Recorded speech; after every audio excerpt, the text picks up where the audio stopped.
Hi, we're here today to talk about orthobiologics and how we can advance and how it has advanced into traditional medicine over the last 10 to 20 years.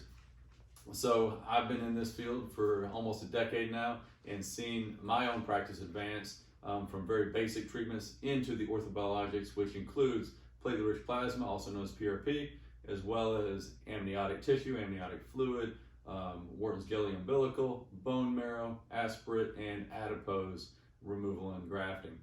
So all these fields and all these different types of treatment have shown to be extremely effective. Myself, coming from where I came from, in this field 10 years ago, and now Dr. Morse here, using going through a sports medicine fellowship and actually seeing it used there, and even as he's grown in his practices and now joined ours. What we found is that these cellular-based therapies are working very, very well, and the more research that's out there, it's actually advancing the recovery time periods for our injuries as well as performance.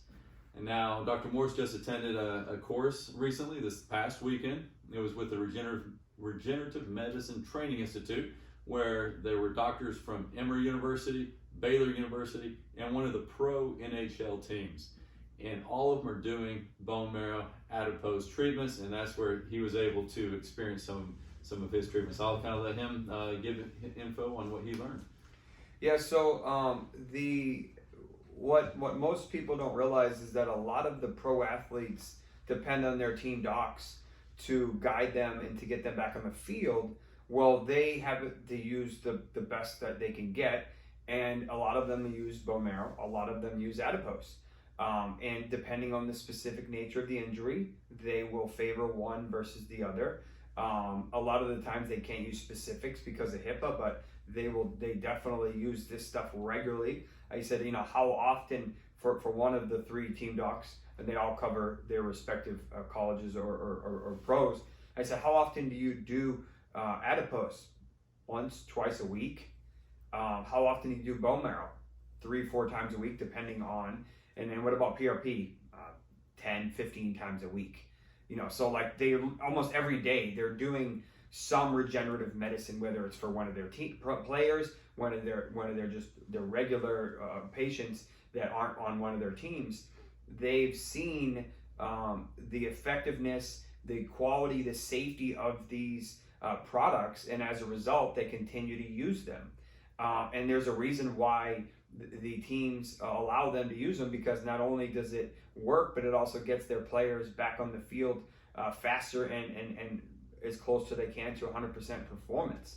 So they kind of went into details about the process of what cells you're getting out of each specific, bone marrow or adipose, and why they prefer one to the other, the process of stripping it out, what is legal in America, what is not available in America, and in other countries it is, and different parts of that. And it was very fascinating to hear all the different levels and how complicated it is, but in the same way, how easy they've made it to choose this product over that product. We've had really good luck with this one, so I know to use this one for this injury, so on and so forth. Yeah, and what I've noticed, like I said, I've made a point in my career to do regenerative medicine, and I've gone to many different training courses that span all these types of topics. And because of that, I've been exposed to doctors who only do one type, whether it be adipose, bone marrow, whether it be amniotic, whether it be umbilical.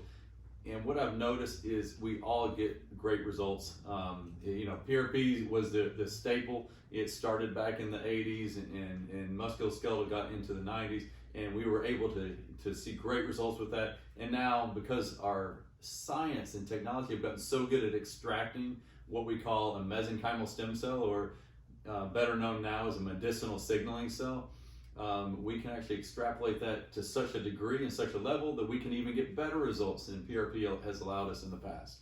And the fact that all these universities are getting into this just shows where this field's going to go. And I come from a pure regenerative side. Dr. Morse has been in the traditional sports medicine and incorporated a lot of the regenerative, and putting both of our minds together as well as one of our other docs. He's in our other location at Jupiter, so he's not able to be in this video, but he's also done these courses too. Just keeping up with the science and the advancement. That's why we go to courses, we learn. We want to stay on top of this field so we can give the best to our patients. Get the best knowledge, the best regulatory issues going on with the FDA, and we want to get the best results. Keep people out of surgery, get you back on the field faster, or get rid of your pain without having the side complications, because these procedures have the least amount of complications and the best upside. And we want to try to keep everybody in this realm as much as possible. So thanks for listening. I'm Dr. Goddard. I'm Dr. Morse. At the Osteopathic Center.